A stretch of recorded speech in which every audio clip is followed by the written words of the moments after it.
Olá, tudo bem? Hoje a gente vai mergulhar na história da educação do Maranhão. O campo da história da educação, ela passou por grandes transformações, especialmente com o advento da nova história cultural, né, que abraçou fontes e objetos que antes eram marginalizados pela história tradicional. Mas para entender as vivências do cotidiano escolar do passado, nós precisamos olhar para os documentos da época. E é exatamente aí que entram as fontes primárias. Em termos teóricos, essas fontes primárias são registros originais, de primeira mão, que arquivam a memória de um indivíduo ou de um grupo, em um determinado contexto. Essas memórias podem ser um diário, uma fotografia, como veremos hoje, que são jornais e cartas. Uma fonte primária não é apenas um papel guardado, ela possui singularidade que nos permite investigar quem escreve, para quem escreve, com quais objetivos e o cenário social da época. Para aplicarmos isso de forma prática, escolhemos duas fontes que se cruzam na nossa história: cartas e imprensa escolar. Nós vamos analisar as correspondências escritas pelo juiz de direito Elisabeto Barbosa de Carvalho e enviadas ao seu irmão Fernando Barbosa de Carvalho, entre os anos de 1919 e 1920.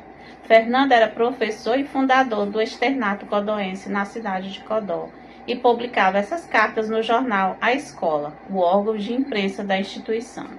E enquanto Elisabeto ele viajava para o interior do Maranhão para presidir júris em cidades como Pedreiras, São Luís Gonzaga, São Bento e Guimarães, ele também observava a situação do ensino nesses locais, né? E ele relatava tudo em suas cartas pedagógicas.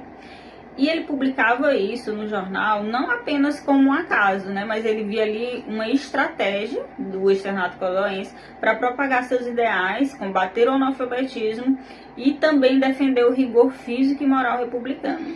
Mas como analisamos essas fontes na história da educação?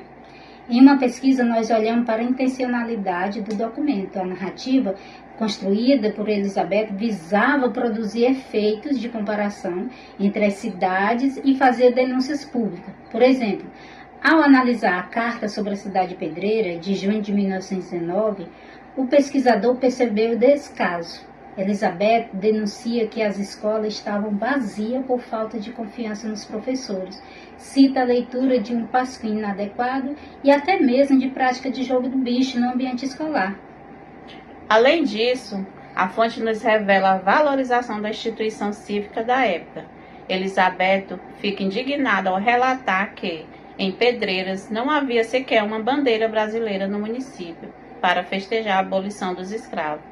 Já em São Luís Gonzaga, a carta revela o problema oposto. Havia muitos alunos, mas apenas uma escola e uma professora demonstrando o abandono governamental. Ele até mesmo associa a falta de escola à superlotação das cadeias na cidade. E a pesquisa histórica ela também se apoia nos exemplos de sucesso narrados na fonte para entender o que era considerado o modelo ideal.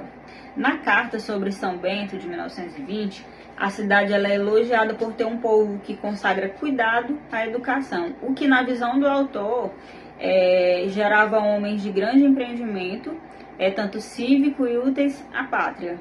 Por outro lado, a Carta de Guimarães nos permite analisar a linha do tempo política e educacional. O autor relata como a instituição entrou em declínio após a proclamação da República, devido ao empreguismo político de professores sem vocação, mas que a situação começava a melhorar com a chegada de professores normalistas e o ensino de lições de civismo. Como podemos ver e analisar, uma carta ou um jornal em uma história da educação vai muito além de ler o que está escrito.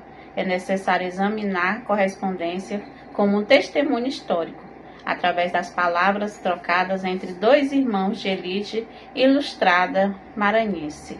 Conseguimos entender as políticas públicas ou a falta delas, as práticas das salas de aula, os materiais didáticos usados e valores sociais do Maranhão no início do século XX. E, inclusive, essas publicações elas tiveram impactos reais na época, como a expulsão do jogo do bicho e de pasquim das escolas, lá das escolas de Pedreiras, provando a força da imprensa e da escrita como agentes de transformação.